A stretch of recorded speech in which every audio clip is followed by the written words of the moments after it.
গত মঙ্গলবার 20 আগস্ট দেশব্যাপী সেনা অফিসারদের সাথে সেনা প্রধানের একটা বৈঠক অনুষ্ঠিত হয়েছে। এই বৈঠকটা গুরুত্বপূর্ণ, যা যা আলোচনা হয়েছে সেটাও গুরুত্বপূর্ণ। সেনাবাহিনীকে আমাদের জনগণের পক্ষ থেকে কিছু নির্দেশনা দেওয়া প্রয়োজন। ভুলে যাবেন না, সেনাবাহিনীকে অপেশাদার বাহিনী বানানোর কাজটা সুচারুভাবে করছিল কন্ট্রাক্টর বানায় হাসিনা।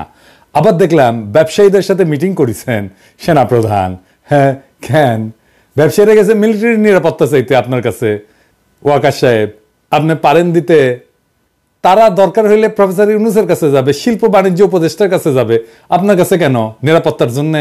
আপনি কি পুলিশ নাকি হাউন আঙ্কেল? হ্যাঁ, যে জন্য আপনার কাছে যাইতেই হবে। আপনার কাছে যারা গেছে তারা প্রফেসর ইউনূসের কাছেও গেছিল, এই যে দেখেন, আবার আপনার কাছে গেছে কেন জানেন? গপ্পগে একটা এটা গল্প বলি। ঢাকার কিছু এলিট 1971 সালের মার্চ থেকে ডিসেম্বর পর্যন্ত পাকিস্তানি সেনাবাহিনীর অফিসারদের দাওয়াত করে খাওয়াইতো নিজের ভাষায়। তো পাওয়ার দেখলে কিছু লোক আছে পাওয়ারের চাটতে চায়, তাই পাকিস্তানি সেনা অফিসারদের চাটতো।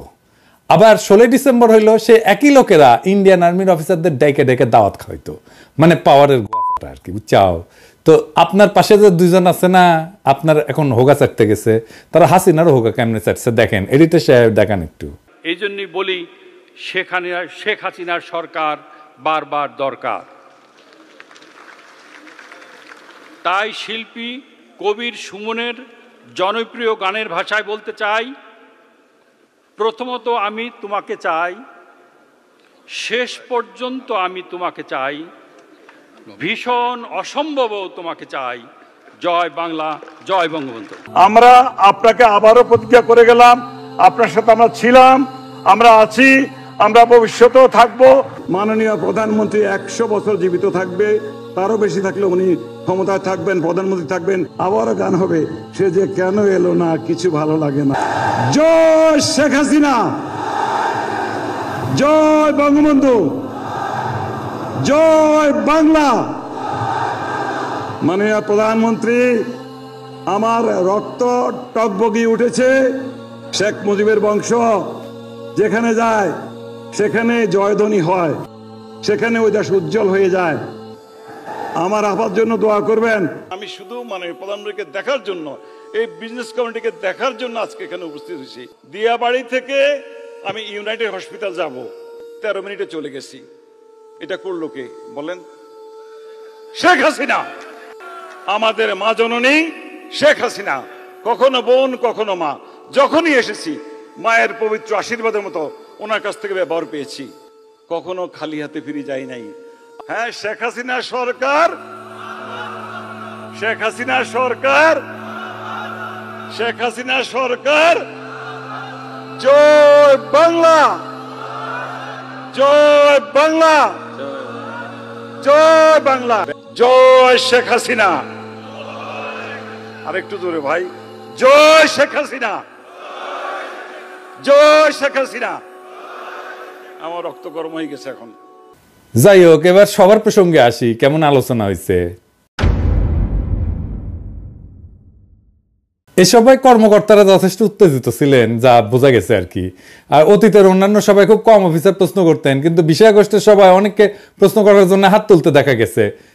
সেনা প্রধান মানে ওয়াকার সাহেবের বক্তব্যের মূল পয়েন্ট হচ্ছে যে উনি, আমি এক এক করে কইতেছি, আমি মন্তব্য বলতেছি ওনার বক্তব্যের বিপরীতে। উনি কইছেন, 1 নাম্বার, সেনা মোতায়েন কাঙ্ক্ষিত সময়ের চেয়েও বেশি সময় ধরে চলার সম্ভাবনা আছে। আচ্ছা ওয়াকার সাহেব, এই সিদ্ধান্ত কি আপনি নেবেন? এই সিদ্ধান্ত সেনা প্রধান নেবে না, আদেশটা আসবে অন্তর্বর্তীকালীন সরকারের কাছ থেকে। তাদের প্রতি নিজেকে সমর্পণ করেন।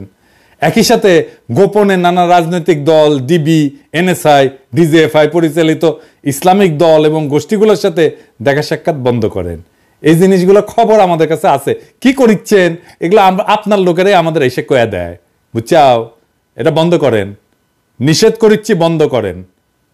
সব কয়া দেবো কিন্তু কি কি করিচ্ছেন তাইলে। বিশেষ করে শেখ হাসিনার দুঃশাসনের সহযোগী ব্যবসায়ী সমাজকে প্রশ্রয় দেবেন না। বড় টাকা পয়সার লেনদেন হচ্ছে বলে কিন্তু আমরা শুনতে পাচ্ছি, কার কাছে কত টাকা যাচ্ছে সেটা একটা হিসাব পাইছি, ভেরিফাই করতে পারিনি জন্য কইলাম না, কিন্তু কয়ে দেবো, নাম ধরে ধরে কয়ে দেবো। দেশের যে সমস্ত ট্রেড বডি বা ব্যবসায়ীদের সংগঠনের নির্বাচন ধ্বংস কইরা যারা শেখ হাসিনার পদধূলি গায়ে মেখা জবরদস্তি করে এই সকল সংস্থার নেতৃত্ব দিছে, তাদেরকে ক্ষমা করা হবে না। যতই আপনার সাথে লাইন ঘাট করুক না কেন, ক্ষমা করা হবে না, অত সোজা না, বুঝছাও? এই মালগুলা বিনা ভোটে নির্বাচনে দাঁড়াইছে, বিজয়ী বা পরাজিত হয়েছে, টাকা পয়সা ঘুষ দিয়ে নিজের লোককে মনোনীত করছে, এরা গণশত্রু। গণশত্রুদের যাদের পাশে দেখবো তাদের পাশার চামড়া তুলে ফেলবো। 2 নাম্বার, আপনি কইছেন সামাজিক যোগাযোগ মাধ্যমে সরানো প্রোপাগান্ডা যেখানে সত্য মিথ্যার সংমিশ্রণ থাকে এতে কর্ণপাত না করতে। ওয়াকার সাহেব, এটা তো খুনি পলাতক হাসিনার জয় পলকের ব্যারাম। হ্যাঁ, এই রোগে মাত্র 2 সপ্তাহের মধ্যে আপনাকে ধরে ফেলছে, সংক্রমিত করছে। ঘটনাটা খুবই দুঃখজনক। আপনার তো তাহলে ভ্যাকসিন লাগবে, ভ্যাকসিন, গণ অভ্যুত্থানের ভ্যাকসিন নেন। তবে এটা আপনার দ্বারা মুগ্ধ হওয়া ডক্টর আসিফ নজরুল দিতে পারবে না, এটা আপনারা নিতে হবে ডাক্তার পিনাকি ভট্টাচার্যের কাছ থেকে। পিনাকি ক্যাঁকা করে ভ্যাকসিন দেয় জানেন তো। আজকে দিলাম না, আজকে মাফ করে দিলাম। হ্যাঁ, কি ওয়াকা সাহেব নেবেন? আমার বন্ধু বান্ধব বলে গালি না দিতে, মুখ খারাপ না করতে। তো ওই আপনি মিলিটারি, সেজন্য আপনারা গালি দিব না এটা ভাইবেন না, আপনারা বড় করে গালি দিতে পারবো। যখন ছাত্রদের উপরে গুলি করেছিলেন ক্যাঙ্কা গালি দিছিলাম, মনে আছে নিশ্চয়ই। হ্যাঁ, বাধ্য করেন কেন গালি দিতে মিয়া? জেডে রাখেন ওয়াকারুজ্জামান, কোনো সোশ্যাল মিডিয়াকে বাধা দেওয়া যাবে না, সোশ্যাল মিডিয়ার বিরুদ্ধে কোনো ধরনের বিষোদ্গার করবেন না, কখনোই ইন্টারনেট বন্ধ করা যাবে না। এই দুরূহ বাধা অতিক্রমের জন্য শত শত তরুণ কিশোর যুবক প্রাণ দিছে, সাবধান হয়ে যান। ইন্টারনেট ব্যবহারের খরচ কমাইতে হবে। আপনার শেখ পরিবার, আপনি তো শেখ পরিবারের জামাই, আপনার শেখ পরিবার লুটপাট করতে যায় বাংলাদেশে এই ডিজিটাল অ্যাসেটকে, এই ইন্টারনেটের কানেকশনের খরচকে সবচেয়ে বেশি দামে বিক্রি করার একটা পণ্যে পরিণত করছে।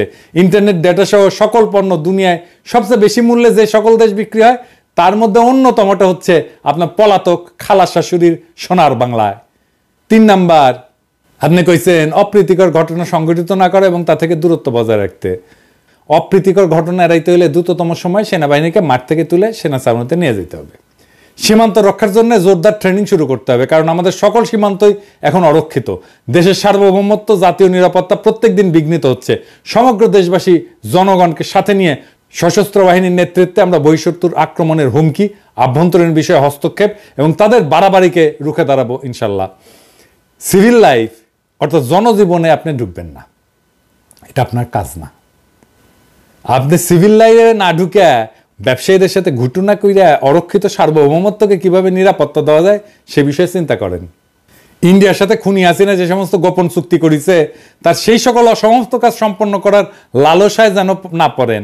মুহূর্তের মধ্যে কিন্তু খালেদ মোশাররফের মতো জয় বাংলা হয়ে যাবেন। 4 নাম্বার, আপনি কইছেন সেনাবাহিনীর একতার উপর গুরুত্ব আরোপ করেছেন। আমি এ আলোকে আলোচ্য সভার পুরো বিবরণ পর্যালোচনা এবার উপর মন্তব্য করব। 1 নাম্বার, আন্দোলনে যারা মারা গেছে তাদের দায়িত্ব যেন সরকার বহন করে, এই আলোচনা আসছে। তো সেনাপ্রধান হিসেবে আপনি কইছেন যে ট্রিটমেন্টের দায়িত্ব আর্মি নিছে, আমরা আহতদের চিকিৎসায় 400 জনের চিকিৎসার ব্যবস্থা করব, 300 সিএমএইচ এবং 100 কর্মী টোলাতে। 2 নাম্বার, একজন সেনা কর্মকর্তা বলছেন যে পুলিশের অধীনে সেনাবাহিনী কাজ করাটা ঠিক ছিল না। দুনিয়ার কোনো দেশে সেনাবাহিনী পুলিশের অধীনে কাজ করে না। যদি কাজ করতেই হয় পুলিশ সেনাবাহিনীর অধীনে থাকবে। আমরা সৈনিক হিসেবে প্রশিক্ষিত, পুলিশ হিসেবে না। পুলিশের সাথে সেনাবাহিনীর ইমেজ যায় না, তাদের অধীনে সেনাবাহিনীর কাজ করা উচিত না। আরেকজন সেনা কর্মকর্তা কইছেন যে ইনএড টু সিভিল পাওয়ারে সবসময় ম্যাজিস্ট্রেট থাকে না, তাদেরকে সময়মত পাওয়া যায় না। পরবর্তীতে সেনা মোতায়েন হইলে আমাদেরকে যেন ম্যাজিস্ট্রেসি পাওয়ার দিয়ে পাঠানো হয়। আমি একটা বোকার মতো প্রশ্ন করি, তা আর্মি অফিসাররা কি বোঝেন না 2014 সালের নির্বাচনের সময় থেকে বাংলাদেশের সশস্ত্র বাহিনী আন্ডার কমান্ড অফ পুলিশ হয়ে গেছে? নির্বাচিত রাজনৈতিক শাসনের অধীনস্থ থাকার অর্থ হচ্ছে জনপ্রতিনিধিত্বের প্রতি আনুগত্য প্রদর্শন করা।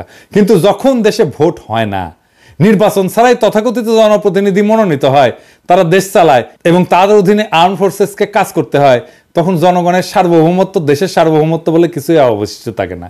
আওয়ামী লীগ তার অবৈধ শাসন চালায় যাওয়ার ক্ষেত্রে রাষ্ট্রের সকল প্রতিষ্ঠানকে ব্যবহার করছে, আর সেক্ষেত্রে অবলীলায় ব্যবহৃত হয়েছে বাংলাদেশের সশস্ত্র বাহিনী। আমি 2018 সালের বিবিসিতে দেওয়া একটা ক্লিপ দেখাইছিলাম, আবারও দেখাই। হ্যাঁ, ওই পাবলিকে ভোট দিতে গেছে এবং আওয়ামী লীগ এসে পিটাইছে, বাইর করে দিচ্ছে, তারা দৌড়ে গেছে সশস্ত্র বাহিনীর কাছে, সশস্ত্র বাহিনী ক্যাঙ্কা করে পালায়। দেখেন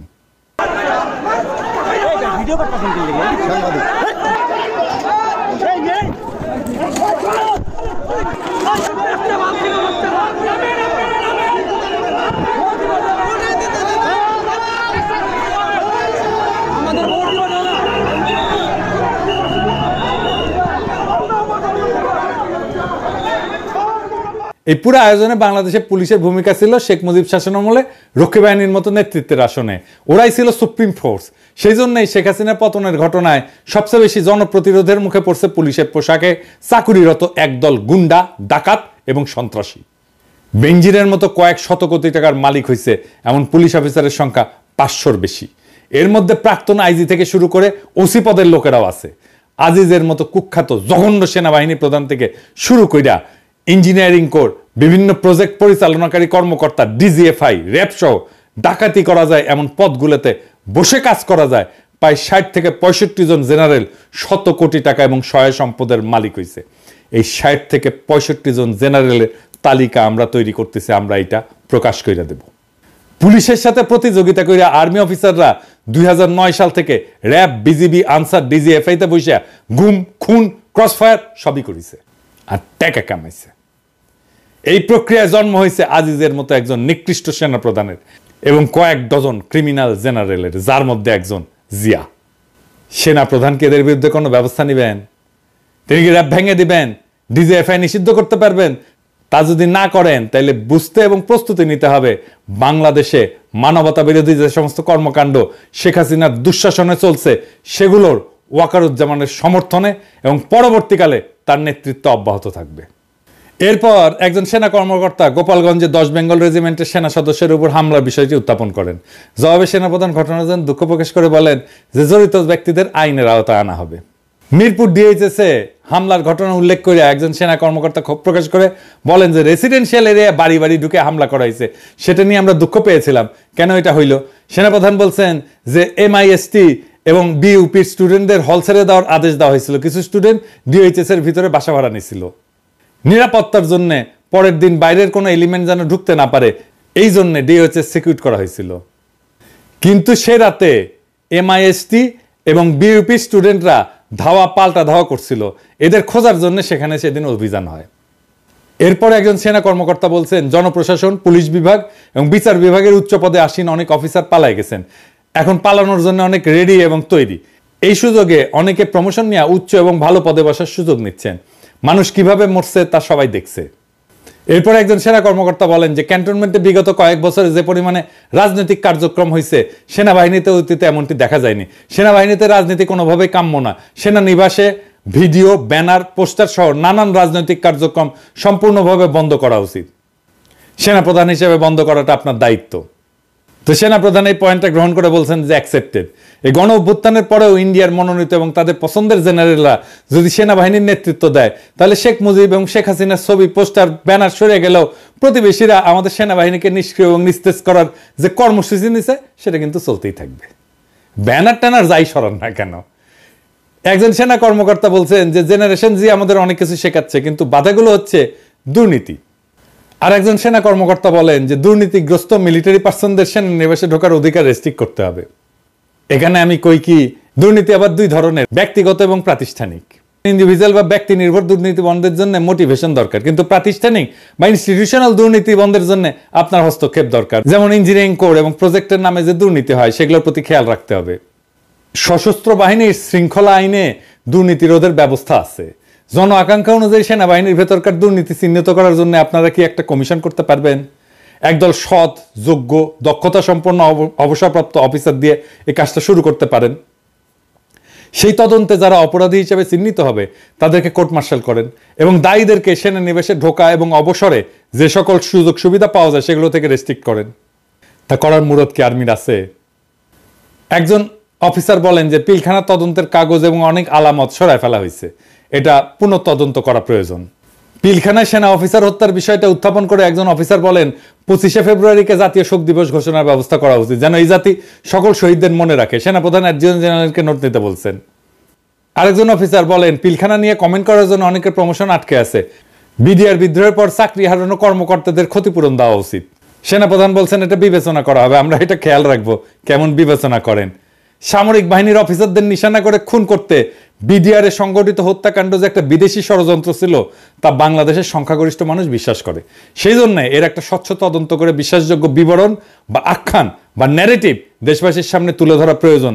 এই ঘৃণিত বিদেশি শক্তির সাথে এদেশের রাজনীতি, সামরিক বাহিনী, জনপ্রশাসন, পুলিশ, সাংবাদিক, বিভিন্ন পেশার মানুষদের যে অশুভ দেশবিরোধী আতাত বা সংযোগ ছিল এবং আছে তা উন্মোচিত করতে হবে। পক্ষপাতহীন, স্বচ্ছ, সঠিক বিচারের আয়োজন করে অপরাধীগুলোকে শাস্তি দিতে হবে। এছাড়া বাংলাদেশের স্বাধীনতা সার্বভৌমত্বের মধ্যে যে ভঙ্গুরতা, দুর্বলতা এবং ভীতি দেখা দিছে তার অবসান ঘটবে না। একজন অফিসার মেজর সিনহার বিচার কাজ দ্রুতগতিতে সম্পন্ন করতে বলছেন। সেনাপ্রধান অ্যাডজুটেন্ট জেনারেলকে নোট নিতে বলছেন। 2009 সালে শেখ হাসিনা সরকার গঠনের পরে পুলিশের বিভিন্ন পর্যায়ে মুক্তিযোদ্ধা কোটায় যাদেরকে নিয়োগ দিছে তাদের সকলের আসল পরিচয় এবং সত্যতা পুঙ্খানুপুঙ্খভাবে নিরূপণ করতে হবে। সংখ্যালঘু সম্প্রদায়ের এত বেশি সংখ্যক লোক কিভাবে ঢুকলো সেটাও তদন্ত করে বের করতে হবে। আরও দেখতে হবে নিজ জেলার পরিচয় গোপন করে ভিন্ন ভিন্ন জেলার নাগরিকত্ব দেখায় কত সংখ্যক বাটপার এবং দস্যু পুলিশে ঢুকছে। এমন সকল লোককে পুলিশ বাহিনী থেকে ঝাঁটায় বিদায় করে আইন শৃঙ্খলা রক্ষাকারী এই বাহিনীর পুরা খোলনলচা বদলে ফেলতে হবে। প্রমোশন বোর্ড নিয়ে প্রশ্ন তুলে বেশ কয়েকজন কর্মকর্তা বলেন, একজন অফিসার বলেন যে নোটশিটে প্রমোশন পেয়েছে অনেকে, সেনাপ্রধানকে এই ব্যাপারটির প্রতি দৃষ্টি দিতে হবে। সেনাপ্রধান বলেন যে অন্য সেনাপ্রধানরা অতীতে এমনটা করছেন, এটা নিয়ে কোনো কথা বলতে চাই না, সাবেক সেনাপ্রধানকে এই ব্যাপারে পরামর্শ দিয়েছিলাম। একজন বলেন যে ব্রিগেডিয়ার জেনারেল থেকে মেজর জেনারেল পদোন্নতি সেনাপ্রধানের নেতৃত্বে বোর্ডে হতে হবে। বর্তমানে রাজনৈতিক সরকার এটা দেখে, সেই জন্য জেনারেল কর্তৃক সরকার প্রধানকে কদমবুসি করার মতো ঘটনা দেখতে হয়। আর্মি চিফ এই পর্যায়ে হেসে দেন এবং বলেন, আই এম এনজয়িং। আরো বলেন, আবহাওয়া গরম হয়ে যাচ্ছে, তিনি সবাইকে উত্তেজিত না হয়ে ঠান্ডা হইতে বলেন। একজন অফিসার জিজ্ঞেস করেন যে প্রমোশনের ক্ষেত্রে কেমন রিফর্ম হবে। সেনাপ্রধান বলেন, প্রফেশনালিজমই হবে প্রমোশনের অন্যতম ক্রাইটেরিয়া। এইবার সেনাপ্রধান বলেন দেখি, প্রফেশনালিজমের কোন গুণ মান বিবেচনায় মেজর জেনারেল এস.এম. কামরুল হাসানকে এই যে BA 3650 লেফটেন্যান্ট জেনারেল পদে পদোন্নতি দিয়া PSO AFD পদে বসানো হইল? Lieutenant general SM. Kamrul Hasan যে একটা ইন্ডিয়ান এজেন্ট, ও যে একটা প্রভুপাদ, এটা তো সেনাবাহিনীর সৈনিকরাও জানে। হ্যাঁ, সে যে দলবাজ, দুর্নীতিবাজ এবং অসৎ। প্রধান উপদেষ্টা ডক্টর মোহাম্মদ ইউনূসকে সশস্ত্র বাহিনী, DJFI, NSI এমন আরো অনেক সংস্থা প্রতিষ্ঠান নিয়ে স্বাধীনভাবে কাজ করার পথে বাধা দেওয়ার জন্য ইন্ডিয়ার তদবিরে সেনাপ্রধান তাকে ওই গুরুত্বপূর্ণ পদে বসাইছে। বুঝছাও, সে ইন্ডিয়ানদের পক্ষ হইয়া অফিসারদের মধ্যে তাদের অনুচরগুলোকে এবং তাদের বিচারের মুখোমুখি হওয়া থেকে রক্ষা করবে এবং ক্ষতিগ্রস্ত হওয়ার সকল ঝুঁকি থেকে বাঁচাবে। এমন অঘটন ঘটন পটিয়সী ওয়াকারুজ্জামান সাহেব, এইবার আপনি বলেন দেখি, এই দেশদ্রোহীকে প্রমোশন দেওয়ার পর এখন আপনি সেনাবাহিনীর তরুণ অফিসারদের সামনে মুখ দেখাবেন কি করে? বাংলাদেশের প্রত্যেকটা মানুষ জানে শেখ হাসিনার গত 15 বছরের ফ্যাসিস্ট দুঃশাসনের মূল পৃষ্ঠপোষক ছিল ইন্ডিয়া। আরও জানে শেখ পরিবারের প্রত্যেকটা লোক ইন্ডিয়ার প্রতি অনুগত, বাংলাদেশের স্বার্থে নয়। মিস্টার ওয়াকারুজ্জামানের পরিবারের 100% সদস্যই ইন্ডিয়ার স্বার্থে নিবেদিত। আজ আপনাদের সকলকে বুঝতে হবে, খুনি হাসিনা আশ্রয় পাইছে ইন্ডিয়াতে। অন্য কোনো গণতান্ত্রিক সভ্য দেশ এই ফ্যাসিস্ট দুর্নীতিবাজ গণহত্যাকারিণীকে জায়গা দেয়নি। কিন্তু একজন অফিসার বঙ্গানুবাদ সহ সূরা আসর তেলাওয়াত করছিলেন। তিনি বলছেন যে, চিফ, এই অবস্থা থেকে দেশ বাঁচানোর জন্য আমি আপনার নেক হায়াত দানের দোয়া করছি। একজন সেনা কর্মকর্তা বলছেন যে, আমাদের মোনাজাত রাজনীতি কেন্দ্রিক হয়ে যাচ্ছিল, কিন্তু মোনাজাত যেন স্ক্রিপ্টাইজ না হয়, হৃদয় থেকে আসতে হবে, এটাকে রাজনীতি মুক্ত রাখতে হবে। সেনা প্রধান বলছেন, ভাই, জীবনে দেখি নাই হুজুরকে কেউ গলা চাইপা মোনাজাত করাচ্ছে, তারপরে তুমি বলছো একজন জেনারেল নোট করেন। জেনারেল ওয়াকারুজ্জামান ওই যে সূরা আসর যে পড়ে শুনেছে, এর মর্মবাণী বুঝিছেন? হ্যাঁ, সূরা আসরের প্রথম 2 আয়াতে সময়ের শপথ নেওয়া হয়েছে এবং বলা হয়েছে মানুষ তো আসলেই ক্ষতিগ্রস্ত। এটা আসলে সময়ের শিক্ষা এবং বাস্তবতাকে স্মরণ করায়। বিভিন্ন জামানায় যেসব লোক ঈমান এবং সৎ কাজ থেকে বিরত ছিল তারা ক্ষতির শিকার হয়েছিল, অর্থাৎ তাদের প্রতি আল্লাহর গজব বা আসমানি শাস্তি নাজিল হয়েছিল। প্রত্যেকটি জামানাই এরকম। প্রথম 2 আয়াত সতর্কতামূলক। তৃতীয় আয়াতে ঈমান, সৎ কাজ, পারস্পরিক সত্যের উপদেশ দান, ধৈর্যের কথা বলা হয়েছে।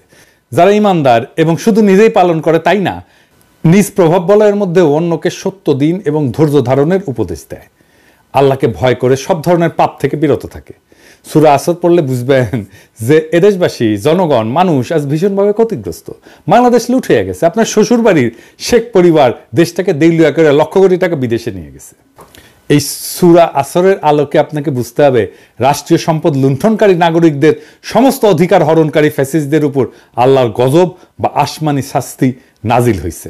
সময়ের শিক্ষা এবং বাস্তবতাকে স্মরণ কইরা আর্মড সার্ভিসের মর্যাদা রক্ষা করছে যে উদ্যোগ, 4 আগস্টের সেই নেতাদের পিছনে দাঁড়ান। আর একবারও ইন্ডিয়ার সেনা প্রধানের সাথে বা রয়ের কোনো এজেন্টের সাথে কথা বলবেন না।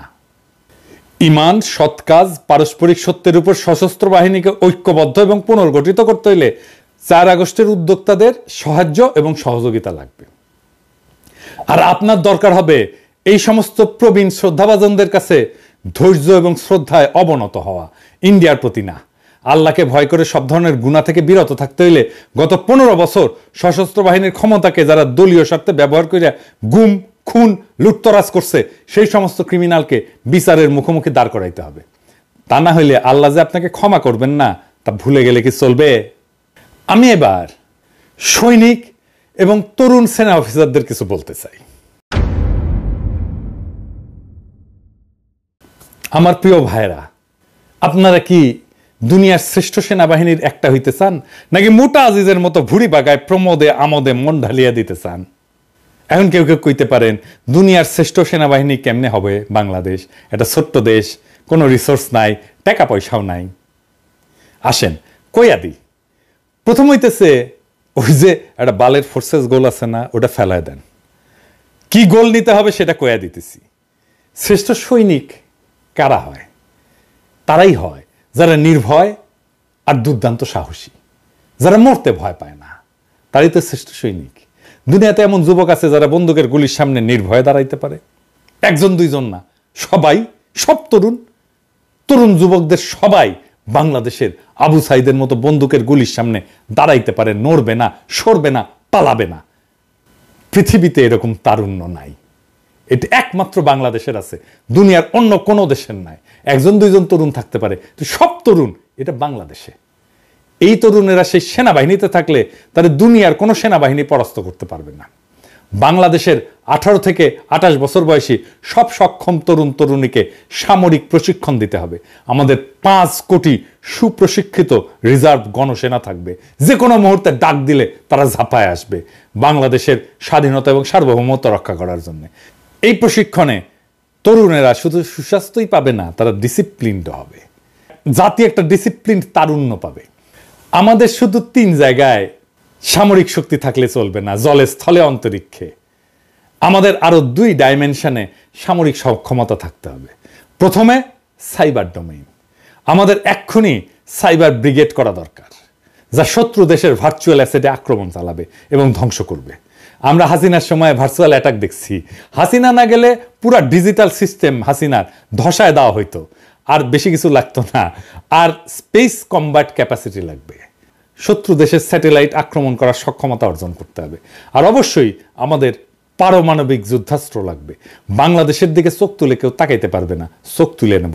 বাংলাদেশের স্বাধীনতা, সার্বভৌমত্ব আর আঞ্চলিক অখণ্ডতা রক্ষার জন্য আর কোনো পথ খোলা নাই।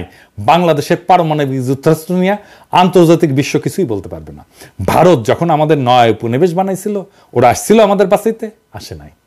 আমরা যখন নিজেদের বাঁচানোর জন্য পরিকল্পনা করব, আমাদের দেশের, রাষ্ট্রের স্বাধীনতা, সার্বভৌমত্ব, আঞ্চলিক অখণ্ডতা রক্ষার জন্য আমরা চেষ্টা করব, তারা বলার কে? কারো কোনো কথা শুনবো না। তাই সেনাবাহিনীর তরুণ অফিসার আর সৈনিকেরা সেই গৌরবকে বরণ করার জন্য প্রস্তুতি নেন। আমরা এটা অর্জন করবই করব। ইনকিলাব জিন্দাবাদ।